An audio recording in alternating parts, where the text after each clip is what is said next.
రాయితీపై ట్రాక్టర్లు రేవంత్ సర్కార్ good news. Telangana రైతులకు రేవంత్ సర్కార్ మరో తీపి కబురు చెప్పింది. ఇప్పటికే 2 లక్షల రైతు రుణమాఫీ, వారికి 500 రూపాయల బోనస్ ప్రకటించగా త్వరలో రాయితీపై ట్రాక్టర్లు, వ్యవసాయ పనిముట్లు అందించేందుకు సిద్ధమైంది.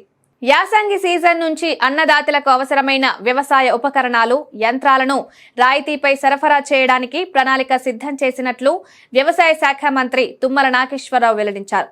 జిల్లాల వారీగా రైతుల నుంచి ఉన్న డిమాండ్ను పరిగణలోకి తీసుకుని వ్యవసాయ పనిముట్లు, యంత్ర పరికరాల జాబితా తయారు చేసినట్లు మంత్రి వెల్లడించారు. వ్యవసాయ పనిముట్లు, యంత్రాల తయారీ సంస్థల సహకారంతో అన్నదాతల్లో అవగాహన కల్పించేందుకు జిల్లాల వారీగా ప్రదర్శనలు సైతం నిర్వహిస్తామని మంత్రి వెల్లడించారు.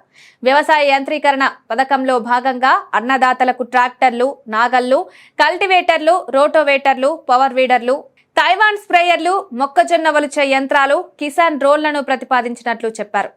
గత ప్రభుత్వ హయాంలో రైతులకు యంత్రాలు రాకపోవడంతో వ్యవసాయం చేసేందుకు వారికి ఇబ్బంది కలిగిందని విమర్శించారు. తాజాగా రైతుల్లో అవగాహన పెంపొందించడానికి జిల్లాల వారీగా ప్రదర్శనలను ప్రభావవంతంగా నిర్వహించాలని వ్యవసాయ శాఖ అధికారులను మంత్రి ఆదేశించారు.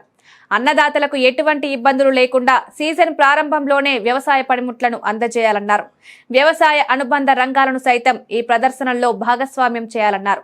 వ్యవసాయం లాభసాటిగా మారేలా చర్యలు తీసుకోవాలని సూచించారు. ఇక రైతులు ఎప్పటి నుంచో ఎదురు చూస్తున్న రైతు భరోసా, పంట పెట్టుబడి సాయం పథకం పైన మంత్రి తుమ్మల కీలక అప్డేట్ ఇచ్చారు. మంత్రివర్గ ఉపసంఘం నివేదిక రాగానే వీలైనంత త్వరగా ఈ పథకం అమలు చేస్తామన్నారు.